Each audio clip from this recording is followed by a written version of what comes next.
Hi there. If we haven't met yet, I'm Angie Kratzer, and if you're seeing this, I have probably sent you a link to see something that I've just made. So I want to walk you through this new resource. It's a little hard to explain, and it's really hard to do in writing, so I thought it might make more sense if you saw it happening. So this is the Secondary Lesson Plan Toolkit.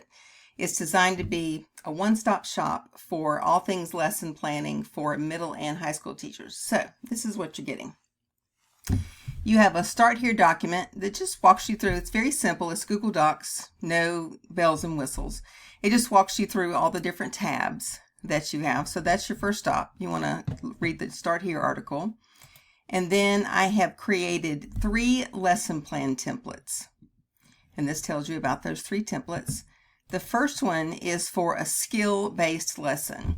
So think math, ELA, music, masonry, you name it. If it is a skill-based class and not a knowledge-based class, then this is the kind of template that you would use. And what makes this different is that this lesson goes by the me, we, few, you format, which is I show you how to do it first, then we do it together as a whole class, then you do it together in pairs or a small group, and then you try it on your own.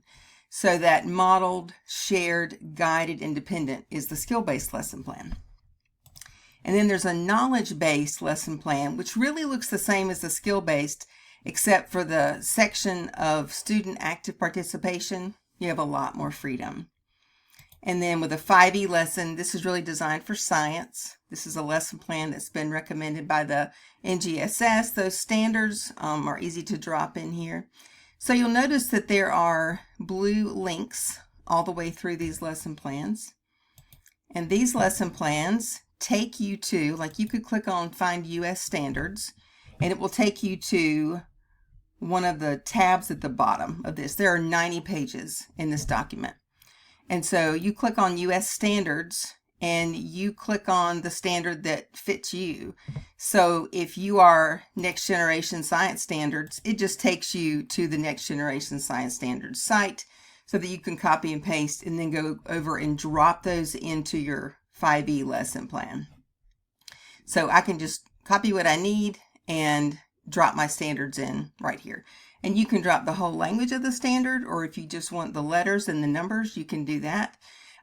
It depends a little bit on what your administrator requires. So if you're required to write lesson plans, required to turn them in, if you're on an action plan and your principal has said, I've got to see what you're going to do so that I know how you're planning, I understand that you understand scope and sequence and things like that, then this is a great tool for you because you can use it for a formal observation, you can use it for daily organization, whatever you need. So also within these lesson plans, you can find international standards, and I've put in, for now, Australia, England, Ireland, Scotland, Wales, International Baccalaureate, Canada. That's what's in right now. You can click on Standards. Here you've got activation strategies. This is my favorite part of the entire resource. So I put together 250 engaging strategies that you can drop right into your lesson plan. And for a lot of them, like this is the activators tab, you've got all these activators that you can use to draw in prior knowledge, to hook to prior knowledge. And a lot of them have links so that you can go and get more information about them. Some of them have templates that I've made where you can just drop right in. You can share this with your students if you want to, so you can give those templates right to your kids. All right, so I'm going to come back to the strategies in a second. So let's talk long-range planning. So I've given you 4 really simple grids: week at a glance for all of your classes, month at a glance for one class, month at a glance for all your classes, and then a curriculum map if you want to do quarter 1, quarter 2, quarter 3, quarter 4, or if you're on the semester system or the 6-week system, you can change it any way you want to. This document is 100% editable. You can change every single thing on here except one of the templates I had to pull from an image. That's the only thing that you can't change, but you can type right into it. So the week at a glance, again, just really simple. The class or the block. and the day of the week, month at a glance for a class, and then just a really sample curriculum map. Takes you back to the standards tab, and you can change what goes in these columns anytime you want to. I've got in focus standards, learning outcomes, major text and activities, informative assessments, and there's also an assessment tab as well for you right there.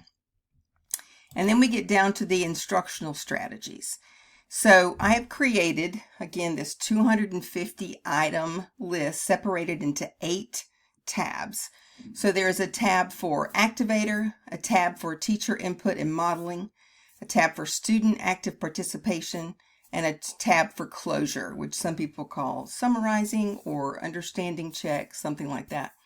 And then I've also added 4 that wouldn't necessarily be in every single lesson plan, except maybe assessment. You'd have assessment in some form in every plan, I would think.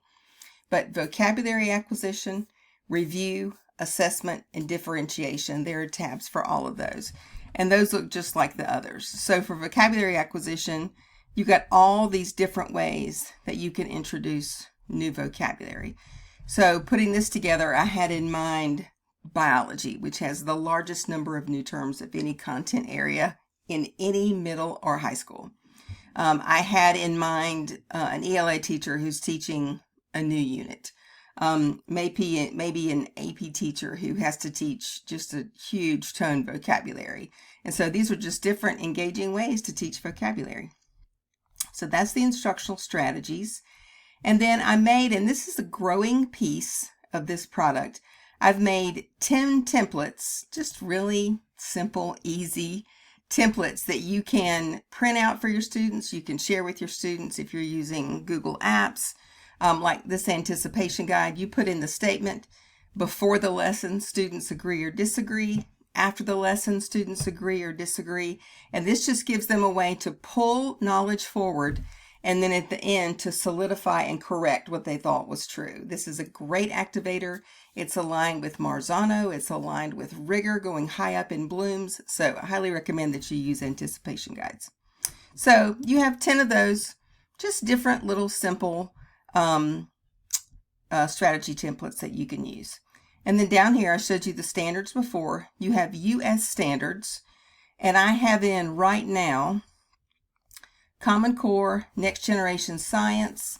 I have 2 different social studies curricula, physical education, ESL, technology, a couple of different links for technology, career and technical education, art, counseling / social emotional learning. I put those together on a page.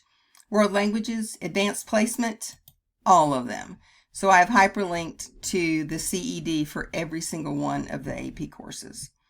Homeschool, several different homeschool curricula, 21st century skills, and then a few U.S. states that are far enough away from Common Core that I wanted to put them in because there's some differentiation.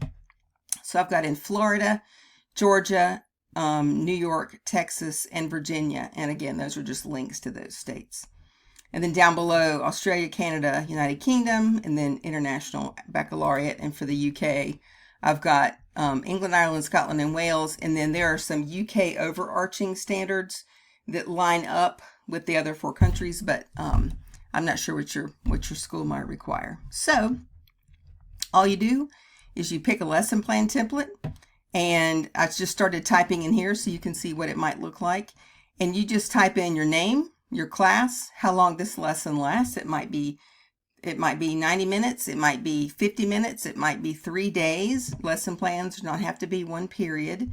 And then you put in the resources that you want, the essential question, the I can statement, the standards, the context. Where does this fit in the unit? Where does this fit in the pacing guide if you have to follow a pacing guide?